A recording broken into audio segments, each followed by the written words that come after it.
You've all heard the claim, Christianity is a made-up religion.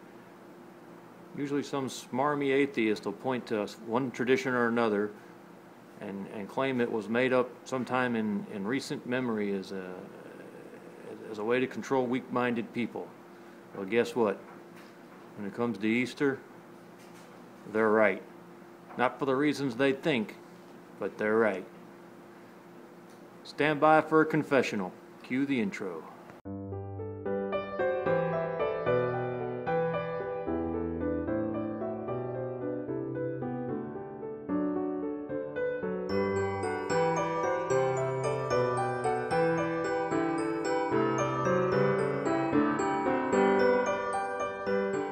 Smarmy little atheists are all the time, pointing their fingers at us Christians and sniggering about all the things they think are wrong with our faith. And one of the things they always like to point out are our holidays, our supposed holidays.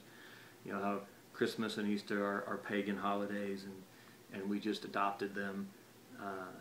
And for some reason, that's supposed to be some sort of evidence that the faith is wrong. I don't know why. Our faith is all about redeeming pagan things. I mean, we were pagans who got redeemed. I don't know why they would think the holidays couldn't be redeemed.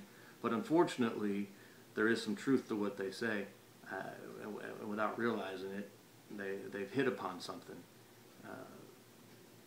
Easter especially is a pagan holiday. Not because the Easter bunny and the Easter eggs are symbols of fertility rituals from the priestess Ishtar, or the goddess Ishtar, but because we've taken something God's commanded holiday, Passover, which you may or may not be familiar with, and turned it into Easter.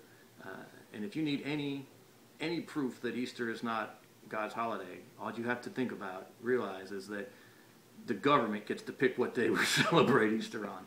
If you need any other proof other than that, then you're probably not watching this channel anyway. The government picks the day Easter is celebrated on.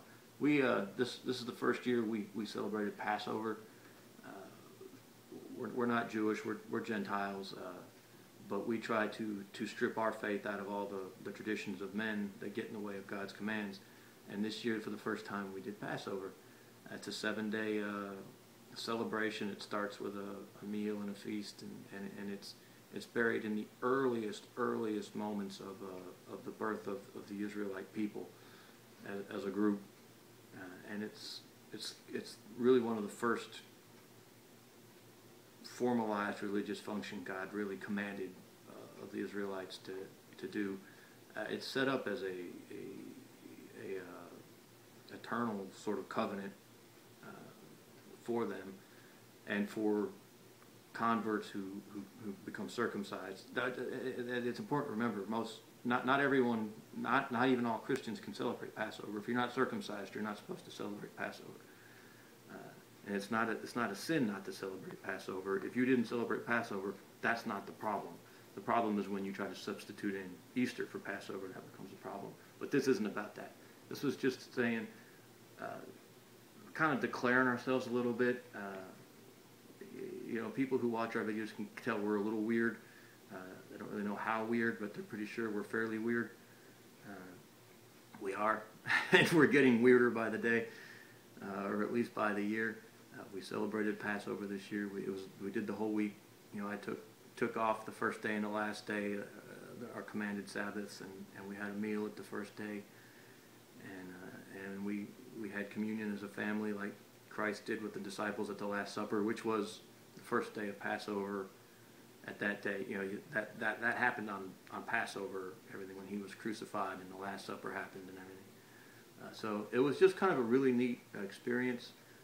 We're going to do it next year, and we're going to try to do it a little bit better than we did this year.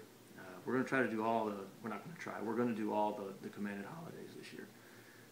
There's 3 of them, and we've been finding some deep spiritual significance in them, and they've sort of been deepening our faith and our walk.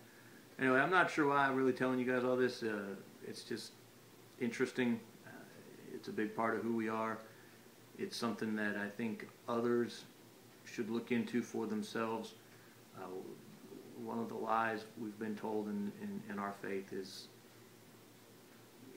to try to break us with the roots of our faith, and try to make us think that it's this modern thing and this Western thing, and it's not Western and it's not modern, and we lose a lot when we throw away the roots of the faith and the cultures and the institutions that God set up to begin with. Anyway, just throwing that out there. It's not something that we believe is a requirement for salvation or going to heaven or any of that stuff. And there's people who can't do it. There's Christians who are not allowed to follow Passover. However, no one's allowed to substitute in what you want to do for what God wants to do. That makes it pagan, whether there's bunnies or not. Anyway, thanks, man. I appreciate you.